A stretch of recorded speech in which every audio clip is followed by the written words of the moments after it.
Hola chicos, bueno, hasta hace poco hemos estado viendo la prehistoria y ahora pues toca Mesopotamia. ¿Qué significa Mesopotamia? Bueno, pues es entre ríos. ¿Por qué? Porque tiene dos ríos muy importantes, el Tigris y el Éufrates. Esto era como una región donde abarcaba muchas culturas, muchos pueblos, muchos reinos y es donde está ahora Asia. Os voy a hacer como una pequeña introducción para luego verlo más en profundidad. Bueno, para empezar hay que hablar que aparecen las civilizaciones fluviales, que son las que tenían ríos muy importantes, como Mesopotamia, China, India o Egipto. Y aparecen en esta época los tres tipos de escritura, la cuneiforme, que se hacía en arcilla con signos hechos con cuñas y aparece en Sumer, lo crean los sumerios, luego la jeroglífica egipcia, que se hace en papiro y tenía más de 700 signos escritos, y luego viene el alfabeto, que lo crean los fenicios y tenía 22 consonantes. Vale. Todos querían el territorio de Mesopotamia por los ríos y porque era muy importante, y los reyes poco a poco se van haciendo más y más ricos gracias a pactos que llegan con otras ciudades o entre guerras. Se van conquistando todo el rato. Los primeros que aparecen son los sumerios. Eran los primeros que eran la civilización más antigua de la historia y son los que estaban asentados al sur. Y son los primeros que cogen el poder de Mesopotamia gracias a los sacerdotes que apoyaban al rey. Ellos fueron los que inventaron la escritura, como el poema de Gilmarés, uno de los más importantes. Bueno, aquí veis el territorio. Después de los sumerios entraron los acadios. Esto era como la guerra. Los acadios con Sargón I conquistan el territorio en el 2330 a.C. Pero la verdad, estaban muy divididos entre ellos y duraron bastante poco comparado con los demás.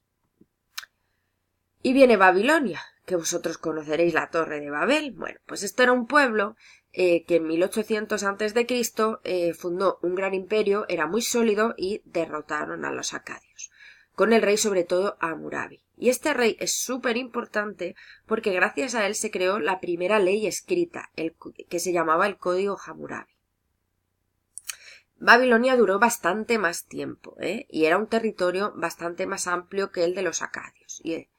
Pero vienen los asirios. Estos asirios en el 1200 a.C., que estaban sentados en el norte de Mesopotamia, consiguieron el poder porque eran muy buenos guerreros y además todo el mundo les tenía miedo y conquistaron un territorio súper amplio con el rey Asurbanipal, que era el más importante. Obviamente, como fueron muchos años, han sucedido varios reyes, pero este era el más importante.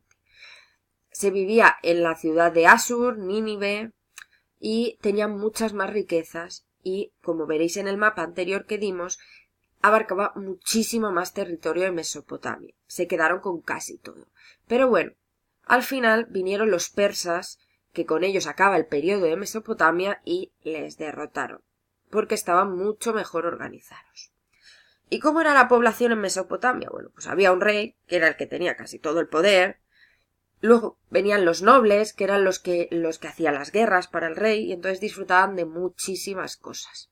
Y los sacerdotes, que en el fondo apoyaban al rey, llevaban todos los ritos y todo lo religioso, pero en el fondo seguían la orden de lo que decía el rey.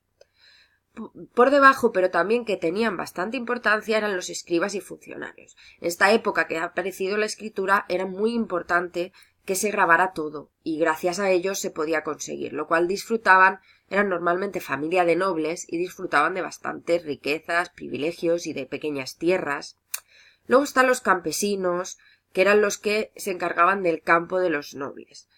Trabajaban y tenían un pequeño salario por su trabajo. Los artesanos, que como trabajaban en los talleres y les hacían las herramientas, les hacían los vasos con arcilla, les fabricaban las joyas, entonces también disponían de un pequeño salario y privilegio.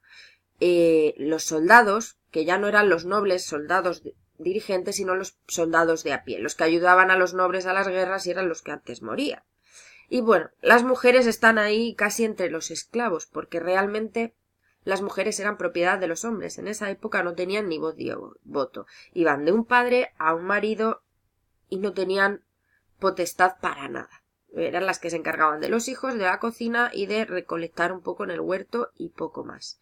Y por último los esclavos, que trabajaban para los nobles, pero eran propiedad de ellos y trabajaban para que no les mataran. No tenían ni un salario ni tenían nada. ¿Cómo era la religión? Bueno, pues eran politeístas. ¿Qué quiere decir eso? Bueno, pues que creen en varios dioses, no solo uno. Entonces, los más importantes, por ejemplo, Entil, que era el dios de los vientos, o Istar, que era la diosa de la guerra, del amor y la fecundidad. Pero vamos, hay muchos otros. Y luego, pues es muy importante la construcción en esta época. En Mesopotamia se empiezan a hacer grandes construcciones. Se usaba el ladrillo como material, el adobe, que es una mezcla de arcilla, que era con la que se hacían las construcciones, se ponían los ladrillos, luego el adobe para sellar y se creaban, por ejemplo, como arcos, como bóvedas, e incluso con todo esto se formaban los palacios donde vivía el rey y donde estaban los sacerdotes, incluso los templos donde aparte del culto al rey tenían debajo mercados, estaban rodeados de muros, eran muy ostentosos y se hacían puertas como esta que son espectaculares. Y bueno, este es mi pequeño resumen de Mesopotamia que vamos a ver con mucha más profundidad, pero es para que podáis hacer los ejercicios y sepáis de lo que vamos a hablar mañana. Espero que os haya gustado y nos vemos el lunes.